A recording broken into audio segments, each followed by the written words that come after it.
যখন আল্লাহর উপর নিজেকে ন্যস্ত করেন, আপনি একটা ডিভাইন একটা প্রোটেকশনের ভেতরে থাকেন। বিশ্বাসীরা কি করে? আল্লাহর উপর ভরসা করে। কি করে? কার উপর? তদবিরের উপর, লবিং এর উপর, মামা চাচা? তাহলে আল্লাহর উপর ভরসা হবে। কার উপর? ফাইদা আযামতা ফাতাওয়াক্কাল আলাল্লাহ, আল্লাহর উপর ভরসা করব।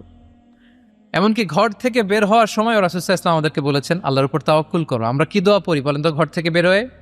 বিসমিল্লাহি তাওয়াক্কালতু আলাল্লাহ। এই তাওয়াক্কুল নিয়ে আমাদের অনেক মিসকনসেপশন আছে। আমাদের মধ্যে একটা প্রবণতা আছে, অনেকে বলে যে যা হবে হবে, আল্লাহ ভরসা। বলে যে যা হবে হবে, কি ভরসা? কথা বলতে হবে তো আমার সাথে। আপনারা কি বোরিং হচ্ছেন? ওরে আল্লাহ, অনেক রাত হয়ে গেছে, তো শেষ করে দেই তাহলে। আর কয়েক মিনিটের মধ্যে শেষ করবো ইনশাআল্লাহ। তাহলে অনেকের মধ্যে একটা প্রবণতা আছে, তারা বলে যে যা হয়েছে হয়েছে, কি ভরসা? যা করে আল্লাহ, আল্লাহ ভরসা। এটা it's not the concept of তাওয়াক্কুল। এটা তাওয়াক্কুল নয়। ইসলামে তাওয়াক্কুল is always at the second step. The first step is you refer. প্রথমে আপনি চেষ্টা করবেন, এরপরে আপনি আল্লাহর উপর তাওয়াক্কুল করুন। কিছু না করে যদি বলেন আমি আল্লাহ ভরসা, এটা আল্লাহ ভরসা হয়েছে? এটা আপনার মন গড়া একটা কথা হয়েছে, কিন্তু এটা তাওয়াক্কুল হয়? আমাদের অনেকে অলসতা, অকর্মণ্যতা, অপারগতা, হীনমন্যতা এগুলোর তাওয়াক্কুল বানায় ফেলেছে। হাত গুটায় বসে থাকবে, কাজ করবে না, অলস, আর বলে কি আল্লাহ ভরসা। রিজিকের মালিক আল্লাহ, কিছু করবে না আর বলে আল্লাহ ভরসা। প্রিয় ভাইরা, রাসূল সাল্লাল্লাহু আলাইহি ওয়াসাল্লাম তিনি অলসতা, অকর্মণ্যতা, হীনমন্যতা, কাপুরুষতা, ভীরুতা এগুলো থেকে আল্লাহর কাছে পানাহ চেয়েছেন। নিজের সাধ্যের সবটুকুন তিনি করেছেন, তারপরে আল্লাহ ভরসা করেছেন। এবং পাখিকে ইসলামে তাওয়াক্কুলের মডেল বানানো হয়েছে। রাসূল সাল্লাল্লাহু আলাইহি ওয়াসাল্লাম বলেন, লাউ আন্নাকুম তাতাওয়াক্কালুনা আলাল্লাহি হাক্কা তাওয়াক্কুলি লা রাযাকাকুম কামা ইয়ারযুকুত তুয়ুর তাগদু খিমাসান ওয়া তারুহু বিতানা। মানে তোমরা যদি পাখির মতো তাওয়াক্কুল করো, তাহলে পাখিকে আল্লাহ যেমন রিজিক দেয় তোমাদেরকেও রিজিক দিবে। পাখি কি করে বলেন তো? প্রতিদিন সকালবেলায় ওর ঘরের ভিতরে বসে বলে যে আল্লাহ ভরসা। বলে? বরঞ্চ কি করে সে? সকাল সকাল কিচির মিচির রবে দিক দিগন্ত মাতিয়ে সে বের হয়ে যায়, সারাদিন ঘুরতে থাকে। তাহলে খালি পেটে সকালবেলায় পাখিগুলো বের হয়ে যায়, আকাশে বাতাসে ছুটে বেড়ায়, আর বিকেল বেলায় ওদর পূর্তি করে প্রতিটা পাখিকে তার নিড়ে ফিরিয়ে দেয় কে? আপনারা তো বোঝা অনেক সহজ। এটা তো নাকি একেবারে আপনাদের জাহাঙ্গীরনগর, এটা তো নাকি পাখিদের অভয়ারণ্য শুনলাম আমি।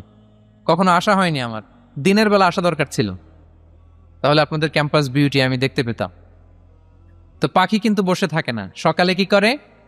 খালি পেটে পাখিগুলো বেরিয়ে যায়, ওরা ওদের রোল প্লে করে, চেষ্টা করে। এরপরে বিকেলবেলা ওদর পূর্তি করে তাদেরকে নেড়ে ফিরিয়ে দেয় কে? তাহলে পাখিকে তাওয়াক্কুলের মডেল বানানো হয়েছে। আপনি হাত গুটিয়ে বসে থেকে বললেন আল্লাহ ভরসা, এটা হয়েছে না।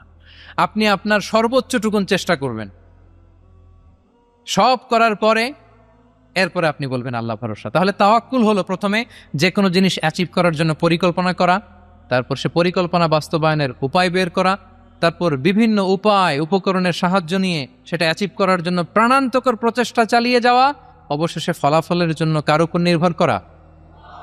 দিস ইজ কল্ড তাওয়াক্কুল। এখন আমি কিছুই করলাম না, বললাম যে যা করে আল্লাহ, তাওয়াক্কুল হয়েছে তো না? আমাদের সমাজে দুইটা ধারণা। কেউ কেউ বলে আরে আমি তো সব করব, তাওয়াক্কুলের দরকার কি? Absolutely wrong. আবার অনেকে মনে করে আল্লাহই সব করে দিবে, এটাও absolutely wrong. The concept of Islam is in between this two extreme lines. এই দুইটার মাঝখানে হচ্ছে তাওয়াক্কুল। তাহলে তাওয়াক্কুলের মেকানিজম হচ্ছে আমার সাধ্যের সবটুকুন আমি করব, তারপরে আল্লাহর সাহায্য আসবে, সেজন্য আমি তাওয়াক্কুল করব। আপনারা মূসা আলাইহিস সালামের ঘটনা জানেন। উনি যখন বনী ইসরাইলকে নিয়ে লোহিত সাগরের সামনে আসলেন, ফেরাউন তার সৈন্য নিয়ে ধাওয়া করলো, আল্লাহ তাআলা সাথে সাথে কি রাস্তা বানাই দিলেন নাকি?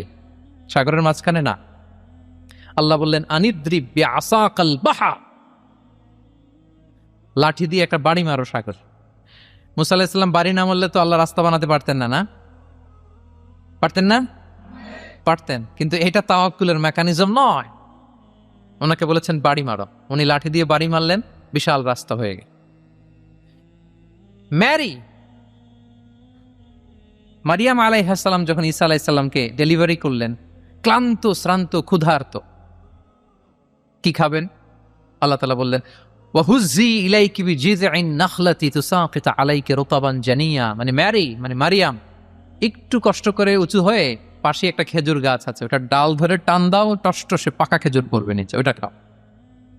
উনি টান না দিলে আল্লাহ এমনি অটোমেটিক্যালি পাঠাতে পারতেন না খেজুর? আল্লাহ পাঠাননি। তাহলে এই পৃথিবীর সিস্টেম হচ্ছে আপনাকে কষ্ট করতে হবে, আপনার রোলটা আপনাকে প্লে করতে হবে।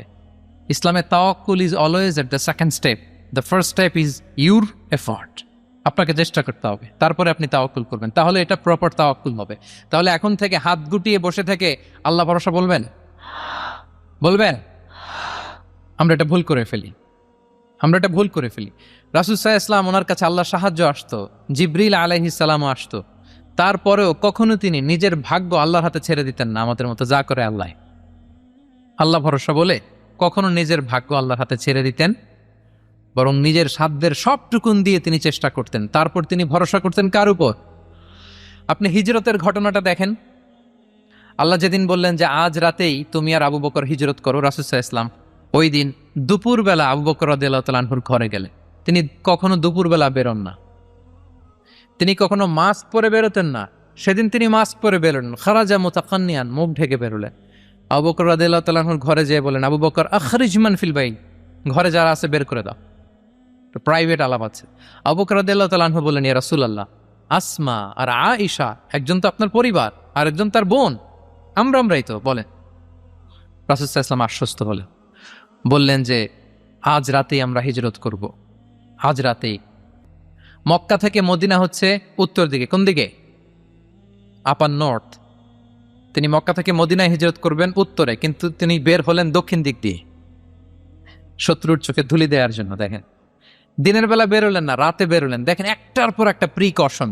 দুপুরে বেরোলেন, চেহারা ঢেকে বেরোলেন, প্রাইভেসি মেনটেন করলেন, ডেস্টিনেশন এদিকে বের হলেন, এই দিক দিয়ে সবার চোখের অন্তরালে তিনি বের হলেন। এবং তিনি আবু বকর রাদিয়াল্লাহু তাআলা আনহুকে বললেন, সবাই যেই পথে মদিনা যায় আমরা কিন্তু ওই পথে যাব না, ক্যারাভানগুলো যেই পথে যায় ওই পথে না, সাওয়াহিলি একটা আনইউজুয়াল রুট ধরে আমরা যাব, সাগরের পার ঘেঁষে ঘেঁষে, যাতে ওরা বুঝতে না পারে। এই জন্য আবু বকর রাদিয়াল্লাহু তাআলা আনহু একজনকে ভাড়া করলেন, আব্দুল্লাহ ইবনে উরাইকেত নামে, যে আনইউজুয়াল রাউটটা চিনে, যে সাগরের পাশ ঘেঁষে চলে যাওয়া পথ দিয়ে মক্কা থেকে রাসূল সাল্লাল্লাহু আলাইহি ওয়াসাল্লামকে মদিনায় পৌঁছায়। 2টা উট তিনি 2 মাস ধরে এটাকে নার্চারিং করে রাখলেন। 3 দিন আবু বকর রাদিয়াল্লাহু তাআলা আনহু এবং রাসূল সাল্লাল্লাহু আলাইহি ওয়াসাল্লাম গারে সাউরে অবস্থান করলেন 3 দিন, যাতে করে বুঝতে পারেন যে মক্কায় তাদের ব্যাপারে কি বলা হয়। এবং আবু বকর রাদিয়াল্লাহু তাআলা আনহুর ছোট্ট ছেলে আব্দুল্লাহকে অ্যাসাইন করা হলো যে, আব্দুল্লাহ, তুমি তো ছোট মানুষ, তুমি প্রতিদিন মক্কার বাজারে যেয়ে শুনবা যে আমাদের ব্যাপারে কুরাইশরা কি বলে। নিশ্চয়ই তারা তন্ন তন্ন হয়ে আমাদেরকে খুঁজবে, না পেয়ে ওরা কি কি পলিসি নেয় এটা এসে আমাদেরকে জানাবো। সুবহান।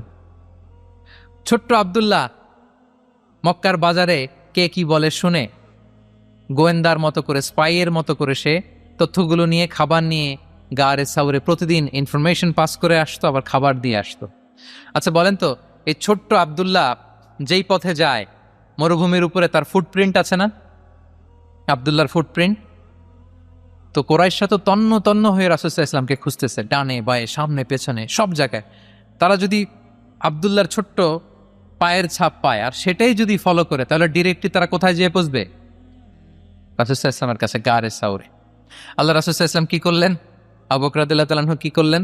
আমির ইবনে ফুহায়রা নামে আরেকটা লোককে অ্যাসাইন করলেন, যে 3 দিনের জন্য আব্দুল্লাহ যখন তথ্য নিয়ে খাবার দিয়ে চলে যাবে, আমির ইবনে ফুহায়রা, তোমার কাজ হচ্ছে যেই পথ দিয়ে আব্দুল্লাহ হেঁটেছে এই পথ দিয়ে তুমি আমাদের ছাগলগুলাকে একটু চড়াই দিবা।